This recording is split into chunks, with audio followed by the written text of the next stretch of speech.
యేసు ప్రభువు మీదకి ఏమొచ్చింది? పరిశుద్ధాత్మ వచ్చింది. పైనుండి దేవుడు సాక్ష్యం ఇస్తున్నాడు, అరే ఈయననేనయ్యా నా ప్రియ కుమారుడు, ఈయన యందు నేను ఆనందించుతున్నాను అనగానే యేసు ప్రభుకి ఏమొచ్చినాయి తెలుసా? కష్టాలు వచ్చినాయి. ఎక్కడికి తీసుకుపోయింది పరిశుద్ధాత్మ? అరణ్యంలోనికి, కష్టాలలోనికి పరిశుద్ధాత్మ తీసుకొని వెళ్ళింది. హల్లెలూయా. చాలామంది దైవ సేవకులైతుంది, అనేక మంది పరిశుద్ధాత్మ శక్తి కొరకు అడుగుతారు. అడగగానే సమస్యల్లోనికి నడిపిస్తూ ఉంటాడు. ఇది ట్రూ.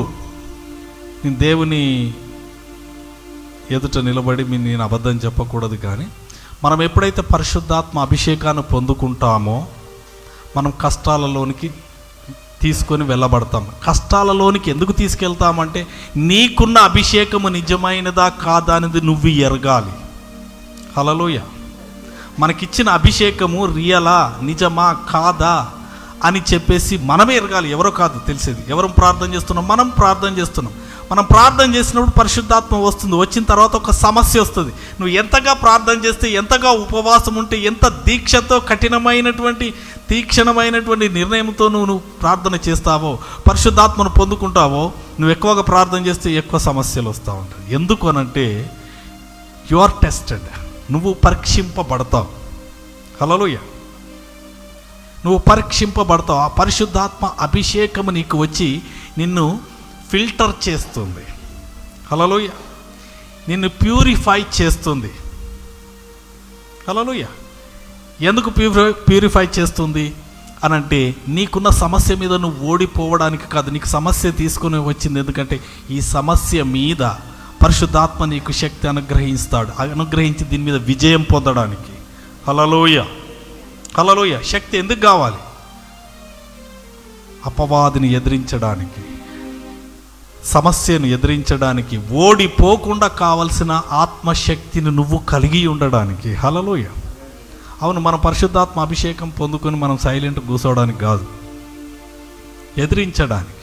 నీ సమస్యను, నీ యొక్క ప్రాబ్లంను ఎదిరించడానికి, దాని సొల్యూషన్ వెతికి నువ్వు దాన్ని ఎదిరించడానికి కావలసిన శక్తిని ఇస్తాడు. హల్లెలూయా. ఎందుకు నాకు వస్తుంది ఈ సమస్య? ఎన్నోసార్లు కొంతమంది, నేను జనరల్గా చెప్తున్నాను, భయపడతారు. భయము చేతనే జీవిస్తూ ఉంటారు. ఈ భయముతో జీవించే వారికి వారు ఏం చేస్తారంటే ఒక్కొక్కసారి ప్రార్థన చేస్తారు, ప్రభు ఈ భయం మీద నాకు విజయం సాధించే, నాకు శక్తి కావాలి ప్రభు అదే అని చెప్పేసి అనగానే దేవుడు ఆ శక్తిని ఇస్తాడు. దేవుడు ఎంత నమ్మదగినవాడు అంటే నువ్వు ప్రార్థించగానే నీకు శక్తిని ఇస్తాడు. కానీ ఆ శక్తిని టెస్ట్ చేస్తాడు.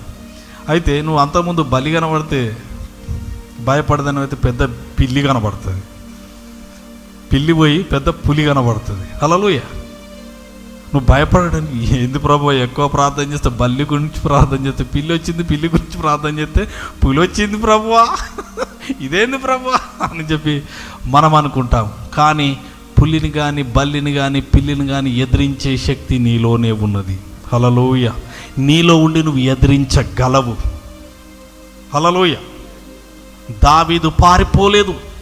ఆ గొర్రెలను కాస్తూ ఉంటే సింహం వచ్చింది, ఎలుగుబంటి వచ్చింది. ఎలుగుబంటి వచ్చి గొర్రె పిల్లను నోట కరుచుకొని పారిపోతూ ఉన్నది. పారిపోతుంటే ఆ యొక్క సింహం వెంబడి, ఎలుగుబంటి వెంబడి పరిగెత్తినాడట. ఎంత శక్తి కావాలండి! పరిగెత్తి దాన్ని పట్టుకొని దాని నోట్లో నుండి ఆ గొర్రె పిల్లను విడిపించినాడు. విడిపించిన తర్వాత అబ్బా నా నోటి దగ్గర బుక్కను నువ్వు తీసుకొని వెళ్తున్నావా, ముక్కను తీసుకొని వెళ్తున్నావా అని చెప్పి ఆ సింహము ఎదురు తిరిగితే దాని నోటిని రెండుగా చీల్చివేసినాడు. ఎవరిలో ఉన్నదా శక్తి? దావీదులో పరిశుద్ధాత్మ శక్తి ఉన్నది. ఒక మానవుడు చేసే కార్యం కాదు అది. హల్లెలూయా. భయపడి పారిపోవడానికి కాదు. దేవుడు నీకు శక్తిని ఇస్తాడు, పరిశుద్ధాత్మ శక్తిని ఇస్తాడు. నువ్వు నిలబడాలి. నిలబడితే వెనక అడుగు వేస్తే కాదు, ముందుకు అడుగు వేయాలి. హల్లెలూయా.